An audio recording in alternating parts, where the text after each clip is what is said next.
どうもどうも、エミーです。今回は装備を売る前に見ておきたいファセットの話です。結論から言うと、防具で残すべきファセットは、俊敏、神秘、不衛の3つだけです。この3つさえ覚えておけば、倉庫整理は割と楽になります。なので今回は、その3つを順番に見て、どんな時に残すのか、逆にどれを売却寄りでいいのか、ここを整理していきます。対応バージョンは Together Patch 1以降、Hotfix 9時点の内容です。それでは早速行ってみましょう。はじめに、ファセットとは何なのかを軽く解説します。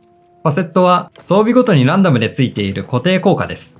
ハクスラ系のゲームでいうアフィックスに近いものだと思ってもらえれば大丈夫です。エンチャントやジェムは火種を使ったり差し替えたりで後からコントロールできますが、ファセットは現環境では後から変えられません。なので、同じ見た目の防具でもファセットが違うだけで価値が変わります。エンチャントが多少微妙でも、ファセットが本命なら残す価値がありますし、逆にエンチャントが強そうでも、ファセットが用途に合わないなら、無理に残さなくて大丈夫です。それでは本題に入ります。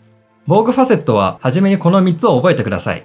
俊敏、神秘、不衛です。1つ目が俊敏。スタミナ回復が増える代わりに、集中力獲得量が下がるファセットです。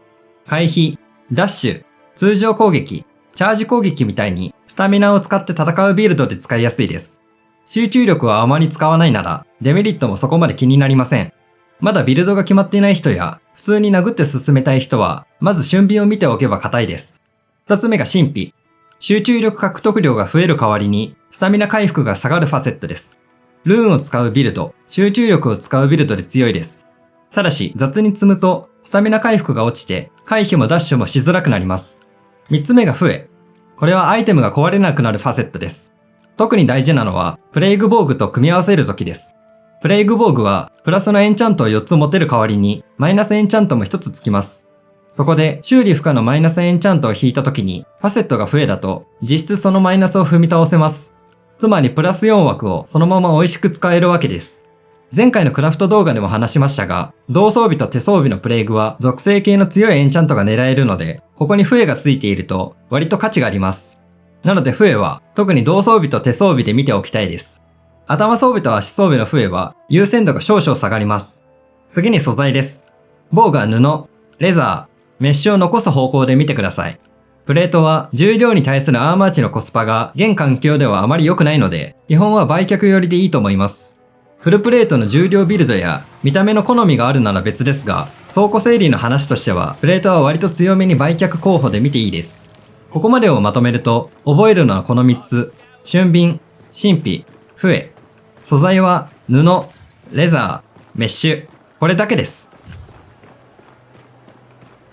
次は武器ファセットです。武器は防具より考え方が違います。片手剣、両手剣、槍、ハンマー、斧みたいに種類も多いですし、同じ武器種でもアクションが違います。なので武器は、まずその武器を使いたいかが先で、その上でファセットを見る感じです。序盤から中盤で強いのは、属性系のファセットです。火炎、極寒、電流、フェスタリングがこれに当たります。これらは物理ダメージを属性ダメージに変換する仕組みで、通常攻撃はもちろん、物理ダメージベースのルーン攻撃も属性に置き換わります。例えば以前紹介した疫病ガマビルドで使った両手釜のホープションは武器自体にデフォルトで疫病が備わっています。これに火炎ファセットがつくと通常攻撃の疫病ダメージが炎熱ダメージに置き換わります。ただし元から属性ダメージを持つルーンは別で、例えば火炎ファセットの武器で氷属性のルーンを使ってもそちらは氷属性のままです。属性ファセットは序盤中盤でだいぶ使いやすいですが、終盤に向けて攻撃スタイルが固まってきたら使わないものは売却寄りに見ていいです。残すなら火炎か電流あたりが汎用性は高いと思います。中盤の火力まで見るなら候補はクリティカル系か攻撃速度系、耐性ダメージ系です。クリティカル系は先鋭、鋭利、鋭敏があります。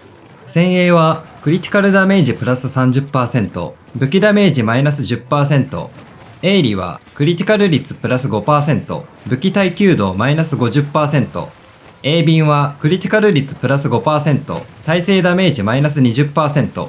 基本的には先鋭が伸びやすいですが、クリティカル率 10%、クリティカルダメージ 200% の武器だけは例外で、鋭利や鋭敏の方が伸びます。両手釜、ダブルダガー、レイピア、脇差し、ガントレットがこれに当たります。鋭敏は耐久度を利用するエンチャントを使う場合や、そもそも耐性ダメージが低い武器種なら候補になります。ちなみに、防具 4V にはクリティカル率を積む方が、どちらの場合でも最終的な火力は伸びやすいです。機敏は攻撃速度プラス 10% の代わりに、武器ダメージがマイナス 10% になりますが、シンプルに強いです。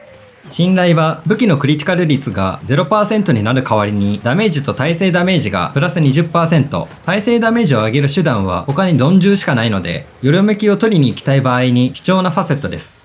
基本はクリティカルを使わない構成なら有力ですが、実は武器のクリティカル率が 0% なだけで、防具側でクリティカル率を盛ればクリティカルが発生します。武器固有のクリティカル率が低い武器ほど、この裏技の恩恵を受けられると思います。武器の整理としては、使いたい武器を決めて、そこに属性経過、先鋭、機敏、信頼がついていたら保管候補。そう考えると割とスッキリします。次は、売っていいファセットです。防具で言うと、耐火、耐冷、絶縁。このあたりの耐性系は基本的に売却寄りでいいと思います。体感ですが、敵の攻撃は物理がほとんどで、次に疫病が多いです。炎属性の攻撃は、火炎瓶を投げてくる敵や火の玉を撃ってくる敵、炎エンチャントの武器を持った敵がそこそこいます。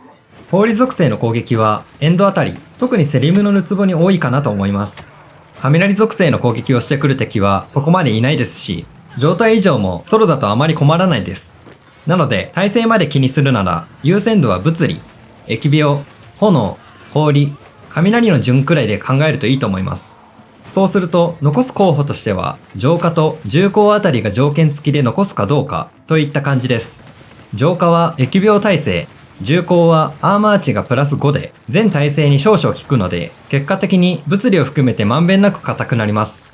ただ、ここは耐性まで気にするならの話で、初めの段階ではここまで気にしなくて大丈夫です。まずはとりあえず耐性系は売っときましょう。次はどれくらい残せばいいのかを見ていきますが、性能と最低の個数だけを考えるなら割と絞ります。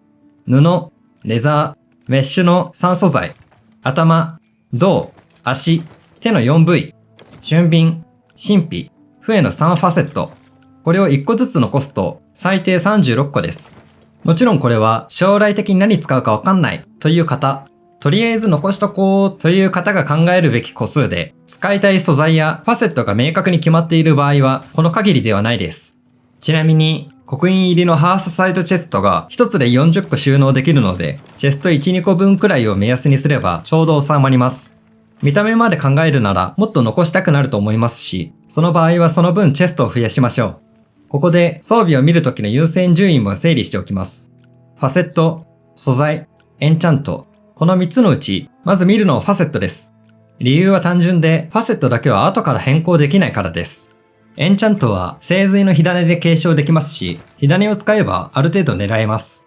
火種は無限じゃないので大事に使う必要はありますが、仕組みとしては後から持ってこられます。なので、装備本体として残すかどうかはファセットを先に見る。素材は布、レザー、メッシュ。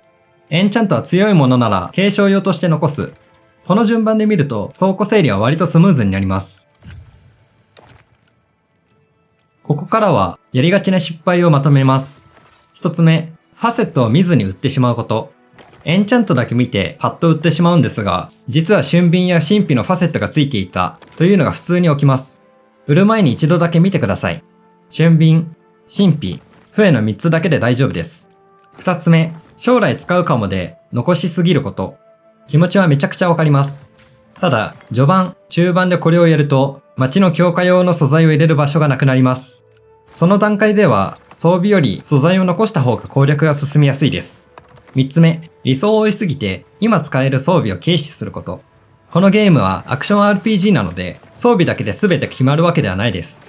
2V くらい本命の組み合わせが作れたらだいぶ安定します。周回していれば欲しいファセットがふと落ちることもあるので、まずは使えるもので進めていくのがいいんじゃないかなと思います。今回のポイントをまとめます。防具で残すファセットは、俊敏、神秘、笛の3つです。スタミナで動くなら俊敏、集中力を使うなら神秘、プレイグ防具を使うなら笛。まずはこの見方で大丈夫です。ファセットは後から変えられないので、装備を売る前に必ず一度見てください。3つだけでも覚えておくと迷いにくくなると思います。ファセットや装備整理で気になることがあればコメントお待ちしております。少しでもお役に立てたら幸いです。それではご視聴ありがとうございました。またね。